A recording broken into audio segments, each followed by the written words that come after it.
Lucie kdysi chtěla být letuškou. Vystudovala oděvní průmyslovku a krátce po škole se stala maminkou. Poprvé, podruhé. Začala svoje děti fotit. Dnes má fotografické studio a velkou stálou klientelu. Našla svou cestu a je na ní úspěšná.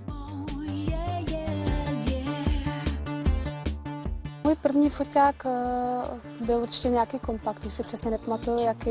A potom jsem vlastně první svoji zrcadlovku dostala od manžela, protože jsem ráda fotila děti, takže k této příležitosti mi manžel vlastně koupil dárkem. Zpočátku to bylo těžké, spousta nepovedených fotek, takže člověk jenom zkoušel a tou praxi a spoustu se dá i dočíst na internetu, takže když jsem něco nevěděla, tak jsem hledala, pátrala. Snažila se zdokonalit. Tak první fotka, to byly určitě nějaká ta fotka dětí, 100% si myslím. Potom hodně z cest, my jsme cestovali celkem dost, takže jsem fotila na cestách. Takže to budou ty první fotky. Začalo to vlastně jako koníček, fotila jsem ty děti, potom za mnou chodili kamarádi, známí, chtěli nějaké fotky nafotit, takže jsem je nafotila, potom známých a podobně, takže tak se to rozvinulo vlastně jako v profesi. První ateliér jsem začala budovat asi v roce 2005, takže tam jsem pomalu začínala se tomu věnovat. Jaké byly začátky a co v nich bylo nejtěžší? Tak začalo to jako koníček, takže nejtěžší bylo zajistit to všechno, tu techniku finančně. Čili kolik vás stálo to zřídit si skutečně profesionální studio, třeba řekněme aspoň řádově? A kde jste na to vzala? Musela jste si půjčit? Určitě jsem si brala půjčky, zpočátku ta technika byla úplně jiná, časem jsme zase to zdokonalovali a určitě už je to do takových 100 000, no přesně vám to nemůžu říct. Je to rozdíl fotit si jen tak pro radost, anebo fotit někoho na objednávku? Když si fotím pro radost, tak fotím to, co bych chtěla fotit já, že? Když fotíte na objednávku, tak je třeba vyjít těm lidem vstříc a prostě přizpůsobit se jim, co jim se líbí, aby se to líbilo ten konečný výsledek hlavně jim a ne jenom mě.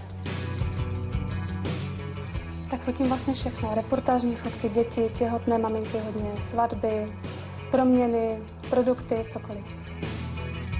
Nejzábavnější je to focení lidí a samozřejmě těch malých dětí, které dokážou prostě během pár vteřin vykouzlit spousta výrazů a můžou nás vždycky překvapit, takže to je taková taky zajímavá práce s těma dětma. Ono to není jenom práce v ateliéru, ale potom pracujete i na počítači doma, takže pracujete prostě tak, jak se dá ve volném čase a o víkendech. No, to super pěkný. Inspiruje se vším kolem mě, prostě sem tam se dívám třeba na nějaké hezká místa, a většinou teda už vymýšlíme všechno na místě, protože na tu volnou tvorbu nezbývá moc času a financí, takže spíš je to na domluvě se zákazníkem, co by si přál nafotit a co by se mu líbilo. A hezky, netvoř to smutně, usměj se na mě. Tak já jsem na svou kariéru asi měla možnost spolupracovat se 3 fotografy a musím říct, že Lucka mi velmi vyhovuje v tom, že je s ní hlavně pohodová spolupráce. Že můžu jí říct, jaké jsou mé představy ohledně těch fotek a vždycky to nějak zkonzultujeme a ta spolupráce mi teda velmi vyhovuje v tomhle. Výsledek je pokaždé krásný, sice trvá to několik hodin, ale jsem spokojená. Vy hlavně musíte tomu fotografovi věřit, nesmíte se před ním stydět, jo, takže to považuji za takové hodně přínosné, že mi dokáže vždycky říct, já se před ním vůbec nestydím, když se před ní otevřou, nemají stud se fotit. Hlavně je tady ta příjemná atmosféra a i když přijdu fakt s trémou, tak po chvilce to z nich opadne. Nevím, čím to dělám, ale prostě je to tady takové uvolněné, nemusí se ničeho bát, já jim pomáhám jak s pózou, s výběrem oblečení, vlastně spolupracuji i s profesionální vizážistkou, takže tady pomůže naličit, učesat, takže není se čeho obávat. 3, 2, 1, teď? Tak asi nejvíc jsem to chtěla zabalit na počátku, protože já jsem hodně sebekritická a když se mi něco nezadařilo, tak jak bych si to představovala, tak jsem si říkala, že prostě asi to nebude to pravé, ale tak okolí mě vždycky podrželo a pomohlo mi. Já myslím, že určitě má talent. Dělá krásné fotky a proto už s ní spolupracuju 3 roky.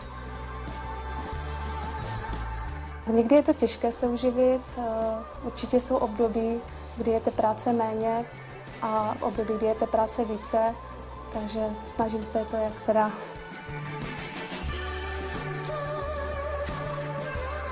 Lucko, co pro vás vaše práce znamená?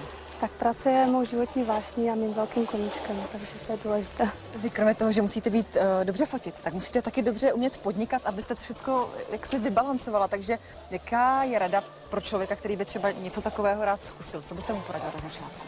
Tak já si myslím, že hlavně musíte dělat svou práci s nadšením a také je důležitá spolehlivost a zodpovědnost. A pokud děláte s lidmi, tak samozřejmě ten milý přístup k lidem. Komunikativnost. Určitě. Míváte někdy unavenou hlavu a pusu z toho, jak musíte s těmi lidmi mluvit a vycházet jim vstříc? Ani ne. Vaše pracovní motto, něco, čím se řídíte?